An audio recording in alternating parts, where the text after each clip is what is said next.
Welcome back to my channel. If you are a returning subscriber, a big hello to you. I'm so glad you're here to hang out with me while I share some thoughts today. And if you're new here and don't know me, my name is Laura and I'm a young wife and first-time mom, and I love sharing videos all about joyful, practical, realistic homemaking and simple living. And here I aim to provide inspiration and encouragement, and I hope you'll find some of that here today as I chat about feeling overwhelmed, especially as a first-time mom. It's something that everyone wrestles with at one time or another, but I have never felt as overwhelmed or overstimulated as I have since becoming a mom. So today I want to share a few ways, a few hacks, if you will, that I've learned over the past year that have really helped me out in this area.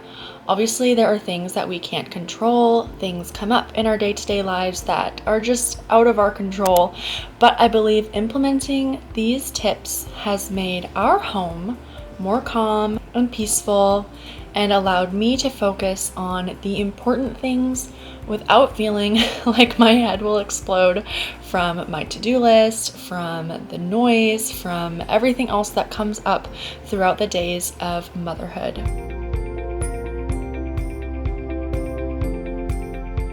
So let's jump right in, and as I share, I'm just sharing some clips from a few days this summer. This video wasn't all shot on one day. In fact, as you keep watching, you'll see my hair actually change quite dramatically since I got a haircut during this time, but I thought that sharing some B-roll clips from day-to-day life would be more interesting than just setting up the camera and talking to you guys. So I hope that you enjoy this kind of video. But let's go ahead and jump right in, starting with the first hack that I have for you, which is to plan your day the night before. I find when I do this, my day goes so much more smoothly because I know the tasks that I have to get done. I try to really limit the extra tasks to about 3. I don't like a super long to-do list. I know sometimes that's just necessary, but I really try to limit my list and plan it out the night before. If I don't do this, I am bound to forget something. I have forgotten appointments. I have forgotten meetups with friends because I didn't plan my day. I didn't know what was coming the next day. And I think just taking a few minutes to plan just helps me the next morning to get up, to know what the day is looking like and what is scheduled, and to not start in this sort of unknown space that I don't really know what's coming up or what I need to get done. And so it's almost like a preemptive step to help my day to run more smoothly.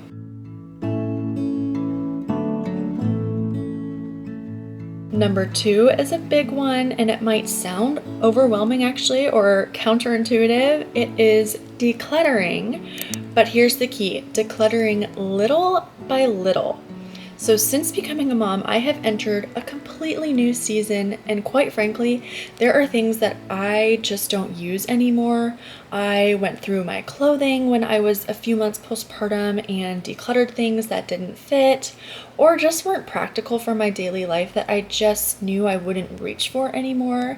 Since having a baby, you naturally accumulate more stuff. Even if you try to go the more minimal route, you're just bound to have more things. And so it's been really important for me to make sure that I'm keeping on top of the items in our home, but it doesn't have to be like a whole day of decluttering, just setting aside little chunks of time. I just recently went through a random box of greeting cards that I've been given over the years. There were so many in this box. A lot of them were from high school and even before high school. I just didn't need to keep these cards that said, you know, have a good summer or whatever. And so I definitely kept more recent cards that hold more sentimental value, but that took me less than 5 minutes to go through that box. So decluttering does not have to be a whole day thing or a few hours. It can simply mean going through a drawer in the kitchen while you cook dinner, or just rummaging through a closet while your baby naps, just little pieces at a time. Visual clutter is overwhelming for me, so I try to only keep things that we actually use, and I have found that just doing this little by little decluttering has really helped in this area.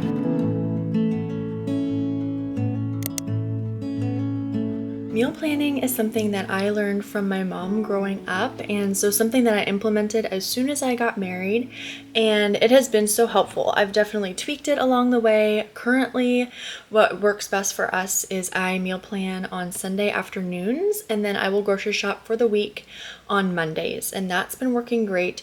Recently, there was some stuff going on, and I wasn't meal planning for a few weeks, and I was just getting groceries as needed, kind of deciding what to eat day by day for dinner. And I actually ended up spending much more on groceries because every time you go to the store, you're going to buy something that you don't need or you didn't actually plan on buying, wasn't on your list. So I much prefer just doing one grocery shop for the week, and once that's done, it's kind of like we have to make it work until the next week. And this is just a simple way to plan, to know what is coming that day so that I can thaw meat the night before if I have to. It just helps my days to run much more smoothly. If I'm not meal planning, then I'm frantic. I'm like trying to make decisions quickly throughout the day, trying to get food on the table. And so having a plan is much more efficient and helps to not lead to overwhelm.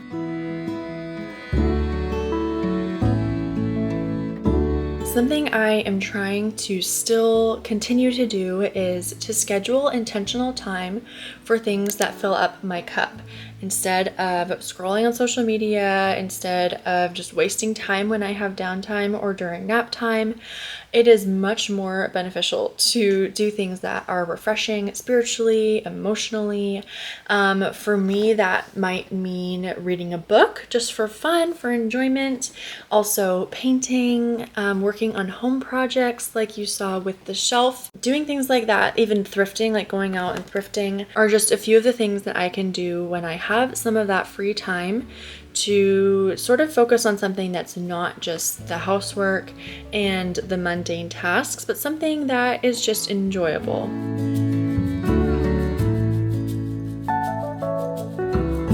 This next one is one that I often do not feel like doing, but it is always so helpful when I'm in a moment of just feeling overwhelmed or overstimulated, and that is to go for a walk. It does not even have to be long. It could be 15 minutes around the block, but getting outside, moving our bodies is so beneficial physically, but also mentally, just clearing your mind. And so this is like at the top of my list, like when I am just having a moment, I need just a breath of fresh air, literally. I will pack up my son and we will just go for a walk. And when I get home, I am refreshed. I am like, endorphins are, it's science. You actually do feel better. You feel more motivated, more productive after exercise, and especially in the fresh air.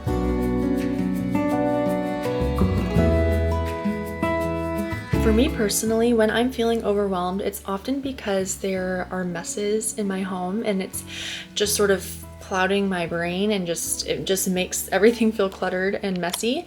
And so I like to set a timer throughout my day. I don't do this every day, but as needed, I will set a 10-minute timer and just pick up the kitchen, just do as much as I can in those 10 minutes. And that is a really motivating way to get some things done, to kind of reset, which also leads me to my next one, which is to listen to music. I also will listen to podcasts sometimes while I'm cleaning or getting things done around the house. But listening to music specifically has a way for me to calm myself. I will put on worship music to refresh my soul and just to perhaps change my perspective or change my mindset, remind me of truth in those moments when I need it most. And so having some playlists or some go-to artists is really helpful. I have lots on my Spotify that I will just put on the speaker and just listen to, and it's a way to sort of reset as I'm getting things done, but also to perhaps change my perspective if I need it. And when I'm feeling overwhelmed, it often just helps me to see the bigger picture, especially listening to hymns and songs that are beneficial for my soul spiritually. Helps me to just see the bigger picture and sort of step back and sort of reset my mind.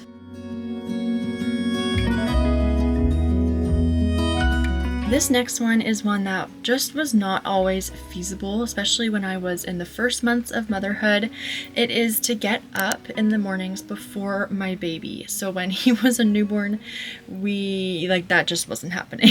That's okay. But now that he's older, he just turned 1, I love waking up before him in the mornings. He typically gets up around 7, and so I have a good chunk of time to be in the Word, to be maybe getting a few chores done. Sometimes I will get ready for the day even before he's awake. And I notice that on the days that I am diligent to get up with my alarm, it just changes the whole course of my day. That might sound dramatic, but it truly does. It just helps me to focus, to set my mind on things above, to be in scripture, and just for everything to go more smoothly. My attitude is better. I'm not as likely to be frazzled by little things and feel those feelings of overwhelm when I've had that quiet time to just prepare for the day.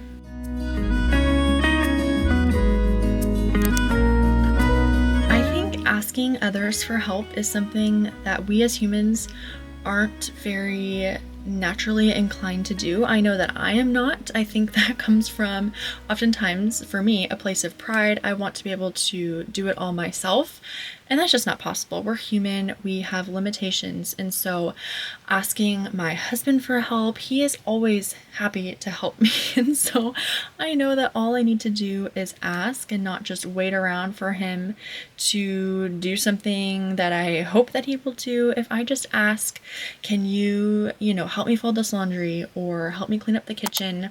Little things like that, it really goes a long way. If you have family close by, friends, asking for help is, I think, just a really good practice. And usually I think people are happy to help, especially hopefully family members. And so it's a really good way to help to share the workload, but also to have that support from others in your life as well.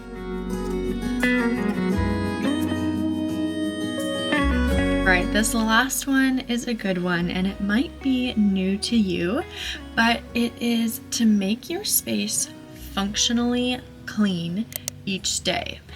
Now, this is a newer one for me as well, and I want to just take a minute to explain. We all know that there is a constant, endless list of cleaning, of housework to be done in our homes.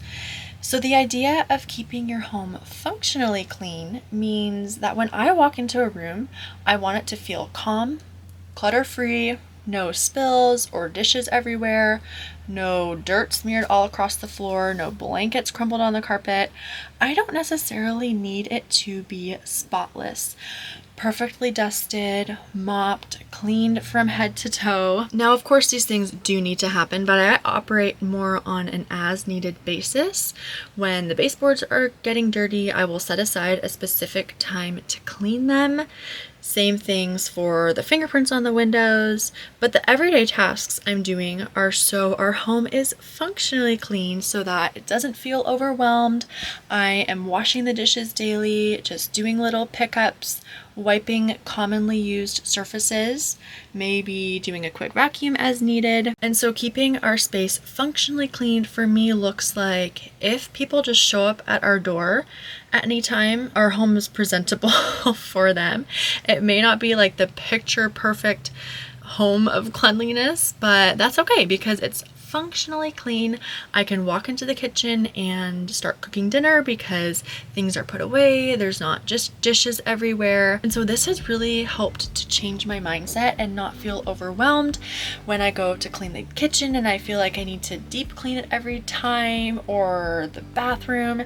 Sometimes just a quick wipe, quick tidy, is all that needs to get done, and I need to let go of that perfectionist tendency and just save those deeper cleaning things for a different day.